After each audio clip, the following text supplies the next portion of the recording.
Hey mi gente, it's Julian Steve. You already know my name. But if you are new here, hey! Today we're going to be talking about the topic on being Latino enough. And before I get into the topic, I do want to explain a bit more detail. When I'm talking about being considered Latino enough, I'm actually talking about being considered not Latino enough. Another thing is, if you think I sound sick, yes, I'm not sick, but earlier on the day I was, because I'm filming this during my, my sick day. Why I'm talking like that? I'm filming this on my sick day, so yay. But I feel a bit better. Just want to clarify that. And then tomorrow I go back to hell. I go back to work. Okay. We're going to get onto it now.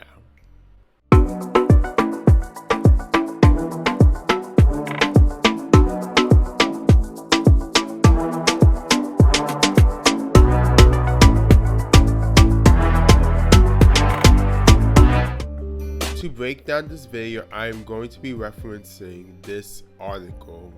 It's titled 12 Typical Reasons People Are Told They're Not Latino Enough by Tanisha Love Ramirez. Also, I planned not to pinpoint every specific detail within this article, otherwise this video is going to be long as hell and we do not have time for that. So, I'm going to focus maybe 5 to 6 sections of the article to guide me through this whole video. And of course, I did a bit more research than this specific article. The 2015 article states, "Have you ever been told you're not Latino enough? Unfortunately, you're not alone. Celebrities like Gina Rodriguez, Christina Aguilera, Jessica Alba, and Gina Torres have all said their natalidad has been questioned at one point or another, and for various reasons. The same goes for everyday folks." By everyday folks, she's talking about me. The first section are what doesn't make you Latino enough. Their skin color. "I've been told that I'm too dark-skinned to be Latina and your features are too black to be Latina." Iris Arta Garcia Gonzalez. If you've been on this channel, you know so many stories about this topic. I've talked about this numerous times of experiencing discrimination by non-black Latinos and even sometimes from Afro-Latinos. But it's usually, of course, like I always mentioned, either light-skinned Afro-Latinos or mixed-race Afro-Latinos. It's rare when I get discriminated by other brown to darker skinned Afro-Latinos, but it happens. But for the most part, I'm always discriminated by non-black Latinos when it comes to me not being Latino enough because of me being black, having two black Honduran parents, and me not speaking proper Spanish, my hair texture, features, etc. So this is not a surprise to me. This is kind of similar to Seinen Tovar. She's a YouTuber, in case you did not know that, and she talked about how her mother be confused as a Chinese woman, and she wanted to clarify more in detail on why that's not the case.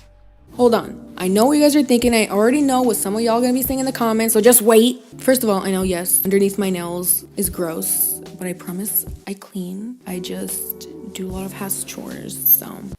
Second, there is technically no such thing as looking your race. People can be white but look black if they're half and half, and vice versa. There's people who can be Mexican but look Asian. That's me. A lot of people think I'm half Asian. I am not. It also doesn't help that my mom looks straight up Chinese. But no, I am Mexican. I am a certified Mexican. I have the animal blanket and everything, so don't come for me. And of course, I cannot speak on Saynam's background because even though she is Mexican, of course, we all know there are different types of Mexicans, blah, blah, blah. But in this case, I think Saynam does not know her entire racial background when it comes to like her mother and father's races, because they both Mexican, but of course there are different types of Mexicans, we all know that. So for her, when someone says her mom looks Chinese, even though that's not her ethnicity, of course she's going to be like, that's not my mom's ethnicity, she's Mexican. And of course there are Asian Mexicans. It's the opposite in Mexico though. A lot of Mexicans would say I have an indigenous appearance, which is true. And well, I started to think more and more about my Asian appearance and why some people say I look Asian. But it's not only me, a lot of people here in Mexico look Asian as well. So for sure, if they go to Asia, they will be asked the same question that I was asked. And probably Mexicans living in Asia are asked this question as well. In this country, there are loads of people with an incredible ethnic variety, from indigenous people to very white people. Of course, we can understand the inheritance the Spaniards left 100 years ago, but why do some of us look Asian? Well, stick around and I'll tell you all the information I found about this topic. Everything started when the first settlers arrived to the Americas. They were people from Asia that had crossed the Bering Strait a ton of thousands of years ago. That's why the more indigenous a person is, the more remarkable the Asian features are. Not only in Mexico, but all around the American continent. That's not how her mother identifies as, nor her. So it's weird for people to be like, oh, that's not true. You are this, you are that. So I understand her.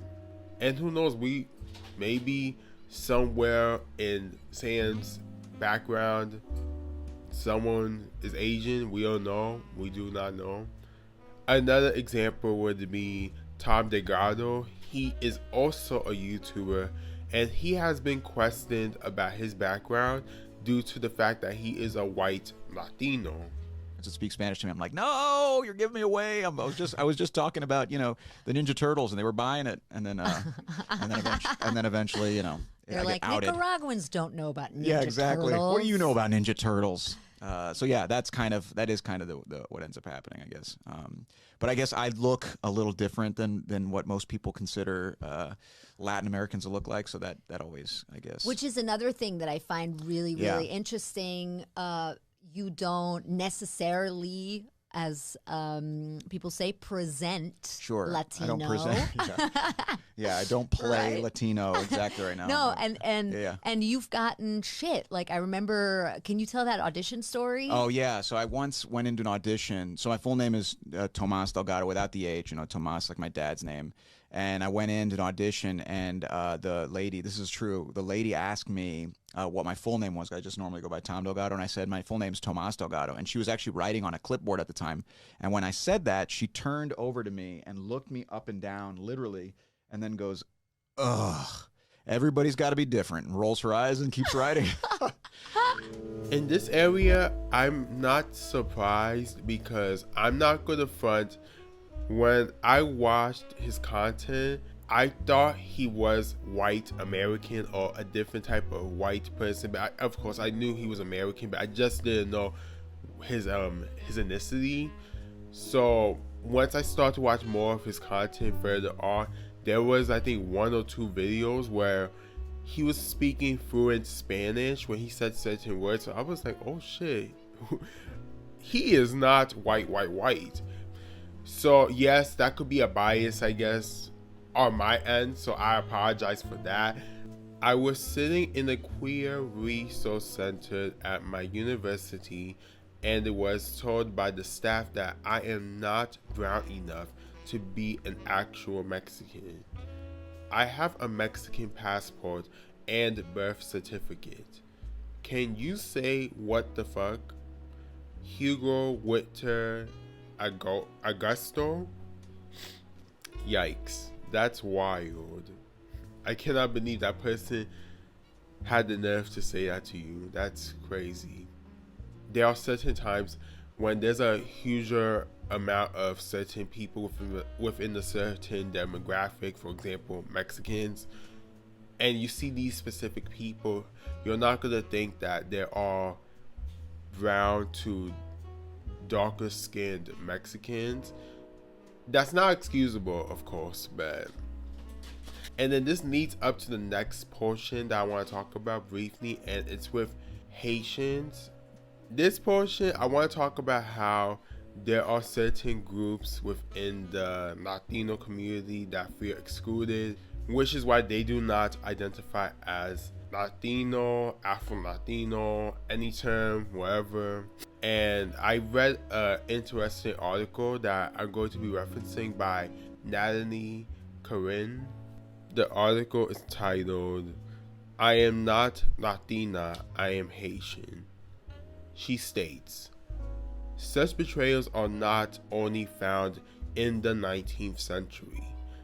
In the last and current centuries, we come across the Parsley Masquerade of 1937, where slaughtered the recent discriminatory laws against Dominicans of Haitian descent, the current treatment of Haitian immigrants in Chile, the exploitation of Haitian immigrants in Brazil. I do not mention these instances as a reason to end all conversations about Haiti's connection and proximity to latinx countries, but any effort to analyze our exclusion or inclusion in the term that does not take these stories into account is incomplete. Natalie went there. She has every right to call out Latin America with all the history behind the discrimination of Haiti, Haitians, the country in general. So I understand how she feels. And what she's saying is true. I've heard stories not only from my Haitian friends, but from my family, and then of course outside people talk about Haitians in a bad way or use examples of history back then that are negative, specifically when it comes to like Haitians beef with Dominican Republic. Yeah, I heard the stories, and I've seen people not wanting to claim black Haitians as Latinos because of the fact that they are black. That's messed up. Haiti is a predominantly black country, so that's going to make it even worse, and it's going to make these people not wanting to claim them even more. Some people also do not want to claim Haitians because of their religious practices or when they do supposedly voodoo. I'm not sure if that's the right word to use because I do not really look into certain things about Haiti. And when some people think something is voodoo, it's actually an African practice to celebrate spirituality and of course praising God, which is why I got my ifs with that conversation, because not everything that is related to supposedly voodoo is bad. It all depends on the culture. It all depends on who and how they practicing it. But yeah, I understand how she feels, and according to what I've researched, I considered Haitians, specifically black Haitians, as Afro-Latinos because at the end of the day, you're Afro-Latino according to what I researched. And yeah, we gotta stick together. The only reason why I don't mention Haitians as Afro-Latinos is because I already know the majority of Haitians do not identify as Afro-Latino, and from my circle of friends who are Haitian descent and or were born in Haiti, only one of my friends identifies as Afro-Haitian or Afro-Latino. With that being said, I do want to remind you all, being a Latino or Hispanic is an ethnicity, not a race. The further we go in the video, we need to keep remembering this. And I hope more people start to educate themselves about Latin America and understand why excluding people by how they look, specifically on race, is a problem.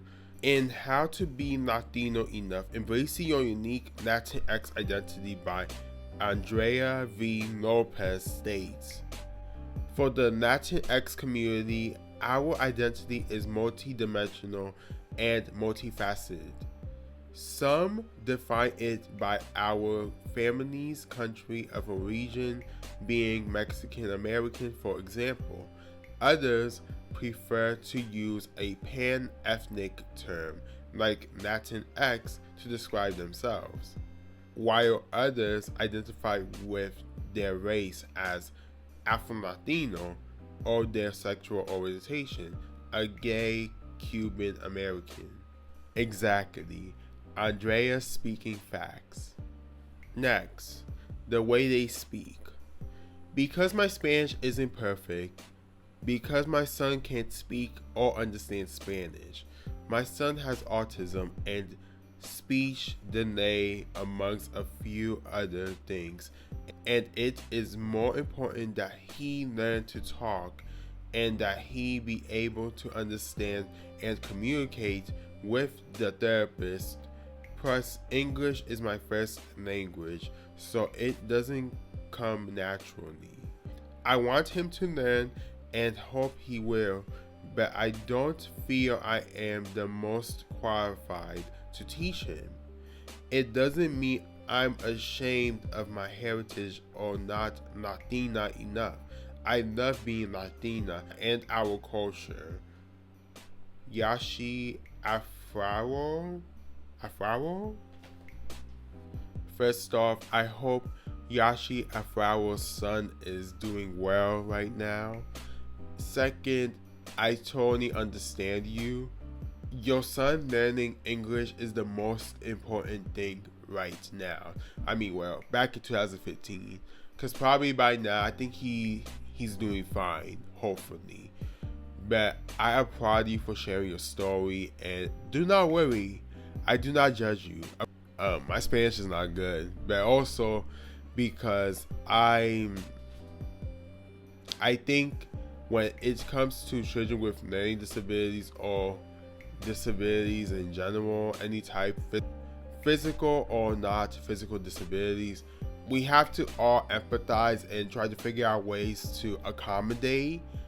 And I feel like some people do not consider these type of discussions that Yashi mentioned.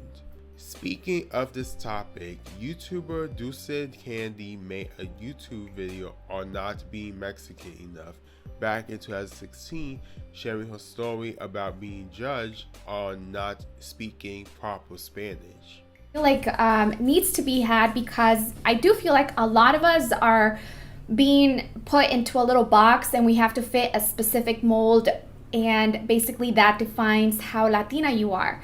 What I want people to understand now is that for me personally, growing up and getting older, and I feel becoming more mature, I don't let these comments affect me to the degree where I go back and I question who I am and I let you define who I am.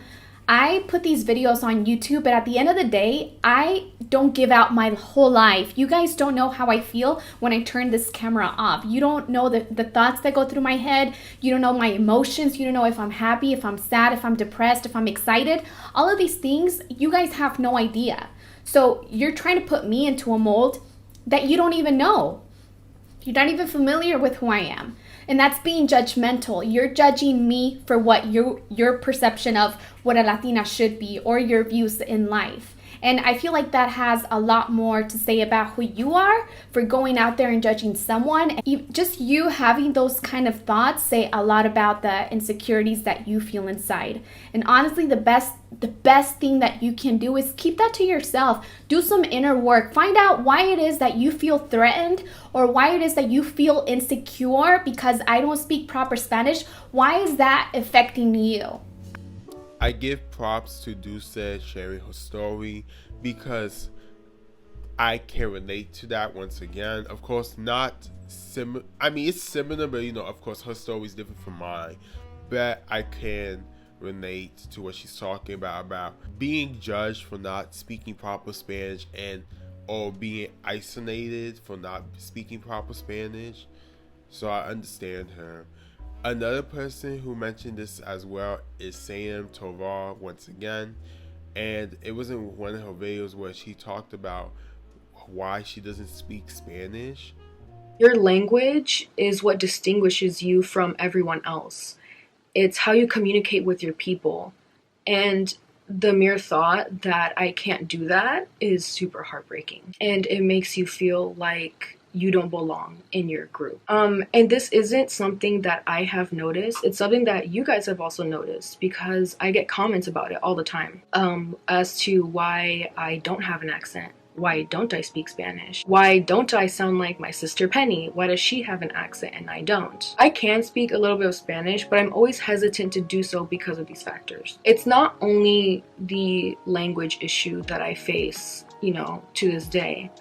It's also the mere fact that culturally I can't identify with a lot of Chicanos or just Mexican culture. I understand Salem as well because I've been compared to my siblings, specifically with my older sister Kiana, because out of us 3 children, she speaks the best Spanish.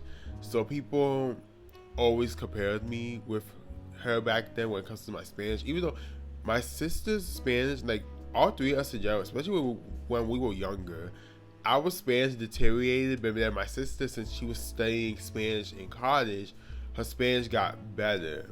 They would compare me and my sisters with my cousins, because my cousins, they speak fluent Spanish since they were younger, whereas us, we didn't. So they would compare us with our cousins.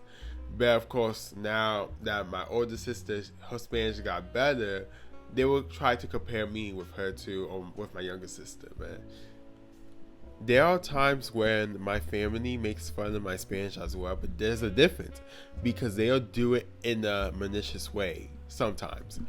Man, that's usually my mom and then my sisters, because I think out of all of us, my Spanish is the worst. I'm going to admit that.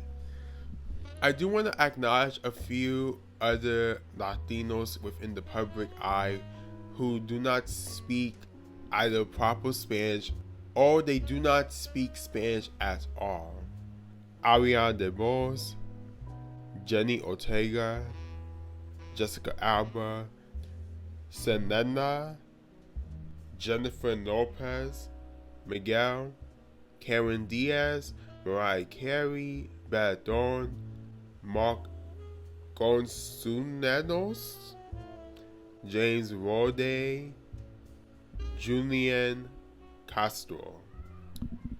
Do not worry, my Spanish isn't perfect, but I do feel like a few of them, their Spanish is pretty good, especially because, for example, Ariana DeBose, she did a great job speaking Spanish in West Side Story. But for what it looks like and for what I read in the article, it's because she practiced a lot. And I think in the movie she didn't speak too much Spanish, but she spoke a good chunk of Spanish. So I get it. But she did pretty fine. To me, she did pretty fine for what I see in the clips and stuff. And Jennifer Lopez, her Spanish to me is not bad. And of course, Selena, to me, her Spanish was not bad as well. But remember, I'm not a native speaker. My mom did tell me the first language I learned from her and my father was Spanish. But we all know once I went to school, it all crumbled down. So I guess that counts for whatever, but I cannot really compare because I don't speak Spanish on the basis of an everyday timing, whatever, everyday thing. That's what I meant to say, everyday thing. I don't speak Spanish all the time, so I cannot compare. So I don't really know, because of course a native speaker of Spanish is going to know more than I am when it comes to who speaks proper Spanish or whatever. But to me, their Spanish isn't bad. That's just my opinion. But of course, the rest of the celebrities or politicians I've mentioned that do not speak proper Spanish or don't speak it at all, I'm not sure on their level of Spanish because I haven't checked any videos about them speaking Spanish. So they were not born in Latin America. I'm Ecuadorian by birth and Hispanic by ethnicity, but people have felt the need to tell me that I'm not really Ecuadorian because I didn't grow up there. Rocio Isabel. I can relate to this because people have been telling me something similar as well, and in person and online, but mostly online, believe it or not. People have been telling me that I'm a gringo, which, if you do not know, gringo could mean either you're a white American, or it could also mean you're a white person, or it could mean you're an American. It all depends on how the person says it, but in this case, they refer to me as an American, and I get it. You don't want to hear my feedback, I guess, because I'm not from the country that my parents are from, I guess, even though I'm at the end of the day, I'm Honduran descent. Yeah, sure, I'm not born in Honduras, and I was raised in the Bronx, and I was born in the Bronx, New York City. That still doesn't change the fact that that's my parents' culture. That's how I was raised. I do want to put a brief clip from Elliot Singh's YouTube channel where he was talking about Latin American trauma within the family. And it all comes back to Abuela Alma. To be honest, I couldn't stand her during the movie because I felt that very real characterization. All of us as immigrant kids know of or deal with the matriarchs and patriarchs who pressure everyone in their family to conform. Very often we feel our life isn't ours and that we've never been seen or loved for who we are because from birth we've been put into a system. We may be told we can be ourselves, but every time we are ourselves, we're ignored, chastised, or punished, and we're constantly pressured, aside from that, to make the family proud. But as Alma's character progresses, we begin to understand that she is not a villain. She's never had access to the resources that she needed to process her trauma and become healthy mentally and emotionally. When he discussed this, I was like, this is so true, because even though my family doesn't do that all the time, but there are times where my family tries to tell me that I cannot relate to their issues as immigrants coming from Honduras, which is totally true, but you're my parents. What makes it worse is that we all know my Spanish is not good. So, of course, there are going to be times where my family's going to be like, you are American, you're not Honduran, you're not Ganifo or whatever. But at the end of the day, your culture is my culture because you're my parents. And trauma within the family is indeed there, and all debates when it comes to who is Latino enough, who is not. We are doing better when it comes to these discussions, me and my family. We're not perfect, of course, but we're getting there. The issue is outsiders, people outside of the family, people within the Latino community, which is why I don't know if you guys noticed, but in my videos, I hardly say the Latino community because they usually exclude Afro-Latinos, especially if you're more racial. But for the sake of this video, I'm going to say the Latino community. One of their parents is not Latino. I've been referred to as just a half-breed. So there's that. Jackie O'Donnell's house. Ooh, that is foul. Crazy. And it makes it more crazy because, once again, being a Latino is an ethnicity, not a race. So I may be getting more if it was about race, even though that would still make it, I guess, disrespectful. But since this is culture, I guess it all depends, because I've noticed that there are some people who do the same thing with other people when it comes to like them having two different types of black cultures or different types of Asian cultures, which is messed up, but it's a thing. It is a thing. I've noticed it, but usually it's mostly noticeable online. I rarely see that stuff in person. In Not Being Hispanic Enough by Maria O'Malley states, being a mixed kid can be fun. Having two different cultures, two different kinds of family, two different traditions, and sometimes two different languages. You don't really notice that you're any different from a person who is fully Hispanic or fully European until someone points it out. When I was younger, I never really thought about not speaking enough Spanish or not knowing enough about my Venezuelan culture. I didn't identify as being just white or just Hispanic. And that's the right way to go, Maria. I'm proud of you. Keep it that way.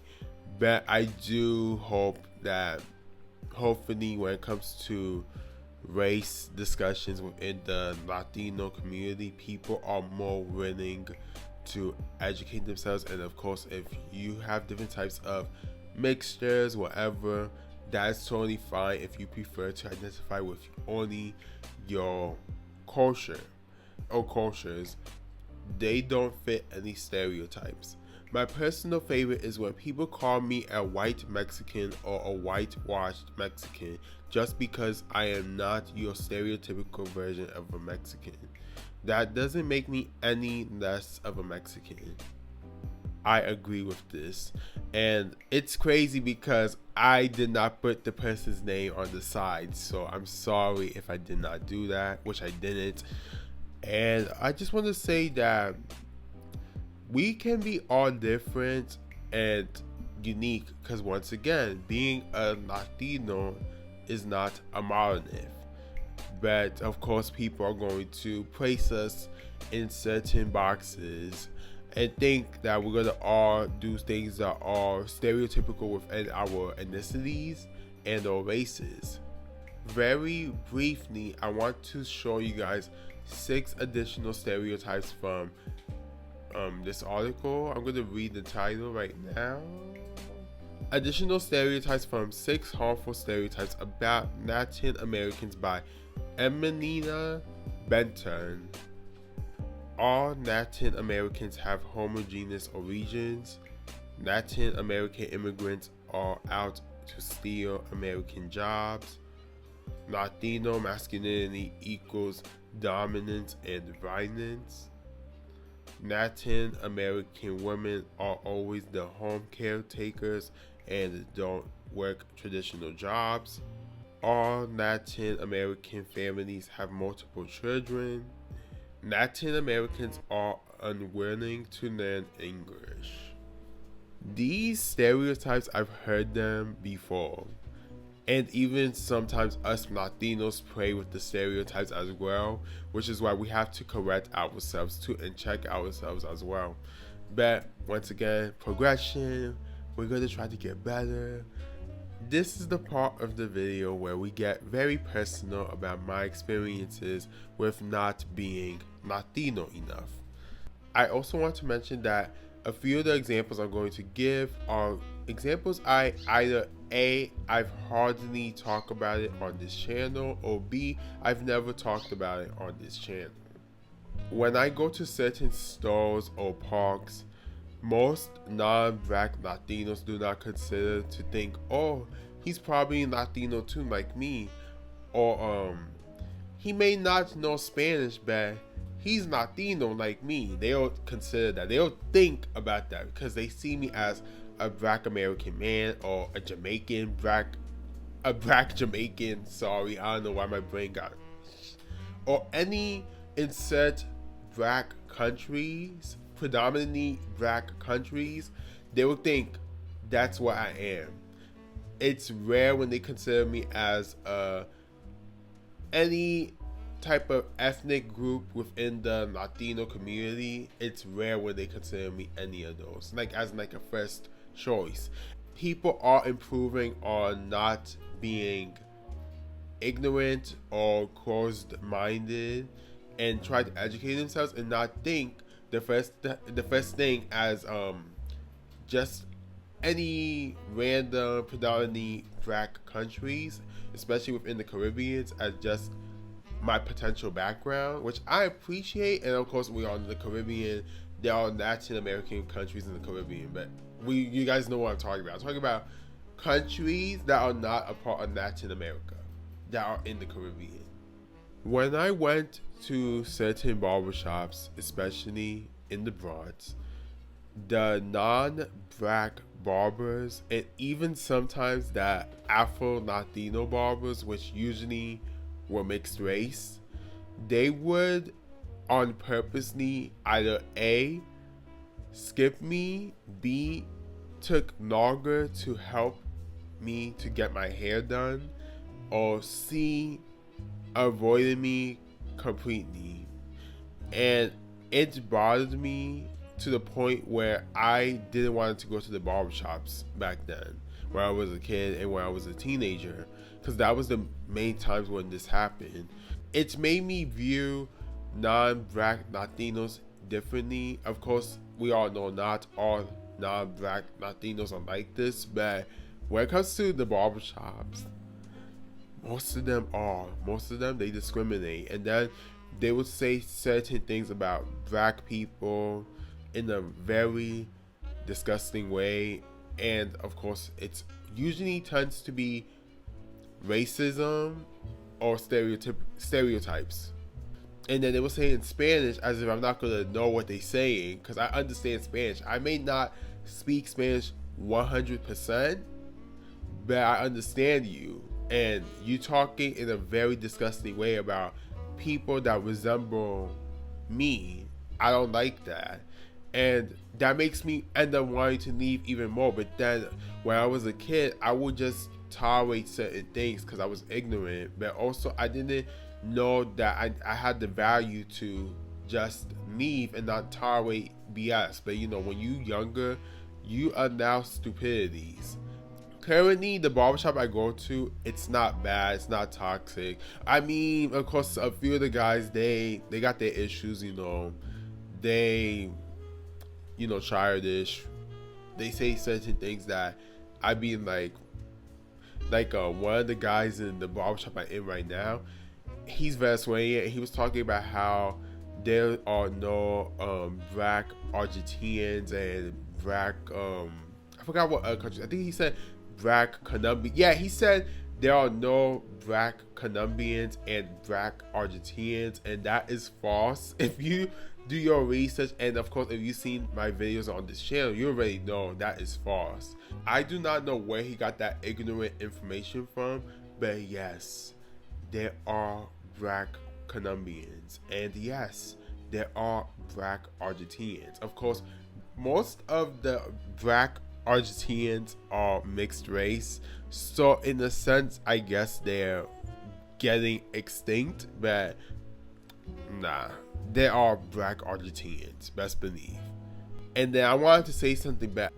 I was like, you know what, I'm not gonna let them think that I'm Afro-Latino. We're gonna make them assume and keep assuming until one of them asks me, aka my barber Ronnie, if he ever asks me about my background, that's what I'm gonna tell him about my parents' background and my background. But until then, I'm not gonna say shit. I'm gonna be quiet. And I have another barber, and he's my childhood barber. His name is Joe, and I believe he retired. And when I went to his barbershop, of course, there were a few instances where there were issues, of course, as well. But for the most part, I always felt comfortable at his barbershop too. But like I said, there are certain instances where certain things happened. Like in his barbershop, Joe's, there was a time when Joe was talking bad about black people, specifically black Americans, and I felt so icky about it. And I told my older sister, and I think I also told my younger sister too, but I didn't directly told Joe how I felt the following time I went to him. But I was like, you know what, I don't want to cause drama, blah blah blah. And yeah, sure, he wasn't talking directly about me, but at the end of the day, he's talking about a black person or black people in general. So even though I already know he was talking specifically about black Americans, that still doesn't make it okay. He said Negroes with the S at the end. And of course, not in the derogatory way, but I knew what he meant when he said that. He was talking specifically about black Americans. And I remember I think he was about to cover my ears too when he said that. I'm like, are you serious? Yeah, it's crazy. But you know, Joe, he does a good job doing hair, and Ronnie as well. But there's always going to be imperfect situations within the barbershops. It's just how it is. Yeah, especially when you're in a predominantly non-black space. It's still not excusable, just so everyone knows. My Latino friends, especially my non-black Latino friends, tend to exclude me when it comes to the conversations about being Latino, and it's because I'm a black Latino. And sometimes, actually no, not even, most of the time when I talk to them, I always refer to myself as black first, or black Honduran, or Honduran descent, or whatever. And since I always identify with my blackness first, I think that's why they end up not labeling me as a Latino. But you know, that's messed up, and you shouldn't do that to your friends. That's just my opinion about that. And I hope they learned better, but who knows? I just noticed certain things. Of course, it's not as bad as when I was a kid and teenager. I've noticed it now as an adult too with certain friends of mine. But you know, nobody's perfect. I still don't think it's okay. Once again, I still do not think it's okay. But I'm not going to be identified as Latino first if I do not need to. Because let's be real, most of the time, people are not going to be considering me as a Latino. They're going to just consider me as a black person. Which, once again, that's totally fine because that's my race. Concluding statements and the outro of this video. First off, if you made it this far, thank you so much. Second of all, my allergies are kicking in just a bit right now, so I'm gonna try to do this intro, this outro, where concluding statements and outro quick.